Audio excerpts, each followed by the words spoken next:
সুপ্রিয় দর্শক শ্রোতা, আসসালামু আলাইকুম।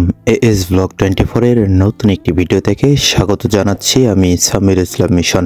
প্রিয় দর্শক, আশা করি সকলে ভালো আছেন, সুস্থ আছেন এবং নিরাপদে আছেন। আপনারা জানেন যে আমরা প্রতিনিয়ত চেষ্টা করি এদেশের ইতিহাস, ঐতিহ্য, সংস্কৃতি কিংবা চলমান জীবনযাত্রা নিয়ে আপনাদের সামনে কিছু গুরুত্বপূর্ণ তথ্য শেয়ার করার। আজও তার ব্যতিক্রম নয়। এই ভিডিওটিতে আমি আপনাদের এমন একটি চমকপ্রদ তথ্য জানাতে চলেছি যা জানলে আপনি অবাক হবেন। তাহলে দেরি কেন, চলুন ভিডিওটি শুরু করা যাক। আমরা মাছে ভাতে বাঙালি, এই কথাটির মধ্যে লুকিয়ে আছে বাঙালির সাংস্কৃতিক ঐতিহ্য আর জীবনের এক সরল অথচ গভীর রূপ। নদী খাল বিলের দেশ এই বাংলাদেশ, আর সেই জলাভূমির প্রাণী হলো মাছ। ভাতের সঙ্গে এক টুকরো মাছের মানেই যেন জীবনের পরিপূর্ণতা। পুকুরের ধারে বসে কাঁচা ঘাসের গন্ধ মাখা শৈশবের স্মৃতি কিংবা উৎসবের দিন ইলিশের ঝোলে গরম ভাত, সবকিছুতে বাঙালির হৃদয় ছোঁয়া। এ যেন শুধু খাবার নয়, বাঙালির মাটি জলের প্রেম, তার পরিচয়ের প্রতিচ্ছবি। বাংলাদেশে সামুদ্রিক মাছ সমৃদ্ধ একটি গুরুত্বপূর্ণ প্রাকৃতিক সম্পদ। দেশের উপকূলীয় অঞ্চলে বঙ্গোপসাগর ঘিরে বিশাল সমুদ্র এলাকা রয়েছে, যা বিভিন্ন প্রজাতির সামুদ্রিক মাছের জন্য পরিচিত। প্রিয় দর্শক, আপনারা জানলে অবাক হবেন যে বাংলাদেশে প্রায় 475 প্রজাতির সামুদ্রিক মাছ রয়েছে।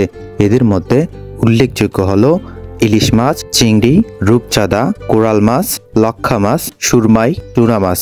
তাছাড়া ইলিশ মাছ বাংলাদেশের জাতীয় মাছ, যা সমুদ্র ও নদীর মিলনস্থলে বেশি পাওয়া যায়। চিংড়ি মাছ যেমন বাগদা, গলদা চিংড়ি, যা রপ্তানির জন্য গুরুত্বপূর্ণ একটি সামুদ্রিক মাছ। বাংলাদেশে জিডিপি প্রায় 3.5% এবং রপ্তানি আয়ের একটি উল্লেখযোগ্য অংশ সরবরাহ করে। ইলিশ মাছ একাই মৎস্য খাতের মোট উৎপাদনের প্রায় 11 থেকে 12% অবদান রাখে। চিংড়ি রপ্তানি আন্তর্জাতিক বাজারে বিশেষ ভূমিকা পালন করে, বিশেষ করে ইউরোপ ও আমেরিকাতে। সমুদ্র সৈকতে ঘুরতে যাওয়া বাঙালির জন্য এক অনন্য আনন্দের উৎস।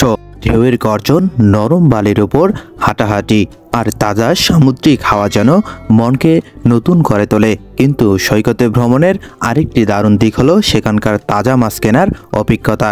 এটি কেবল বাজার করার জন্য বিষয় নয়, বরং এক ধরনের সংস্কৃতির সঙ্গে সরাসরি মেলবন্ধন।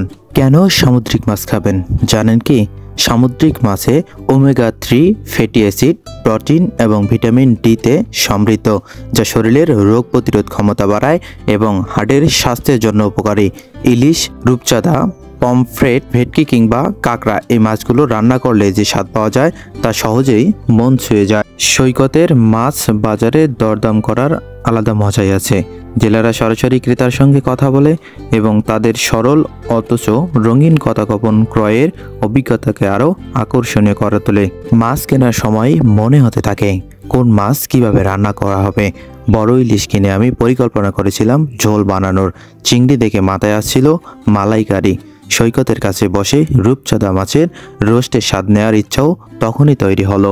সৈকতে মাছ কেনার সময় স্থানীয় মানুষের জীবনযাত্রার সঙ্গে পরিচিত হওয়ার সুবর্ণ সুযোগ রয়েছে। জেলেদের গল্প, তাদের সংগ্রাম এবং সাগরের সঙ্গে তাদের গভীর সমুদ্র আমাকে মুগ্ধ করেছিল।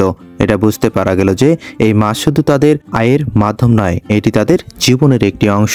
সৈকতে ঘুরতে গিয়ে মাছ কেনার এই অভিজ্ঞতা কেবল খাবারের সঙ্গে নয়, এটি প্রকৃতি, সংস্কৃতি এবং মানুষের সঙ্গে সরাসরি যোগাযোগের অনুভূতি দেয়। সাগরের ঢেউ, মানুষের কোলাহল আর মাছের টাটকা গন্ধ একত্রে মিলে তৈরি করে এক অন্যরকম আনন্দময় স্মৃতি। বন্ধুরা, আজকের ভিডিওটি এ পর্যন্তই। দেখা হবে নতুন একটি জায়গায়, কথা হবে সে সম্পর্কে। সে পর্যন্ত সকলে ভালো থাকবেন, সুস্থ থাকবেন। অবশ্যই এএস ব্লগ 24 চ্যানেলের সাথেই থাকবেন। ধন্যবাদ।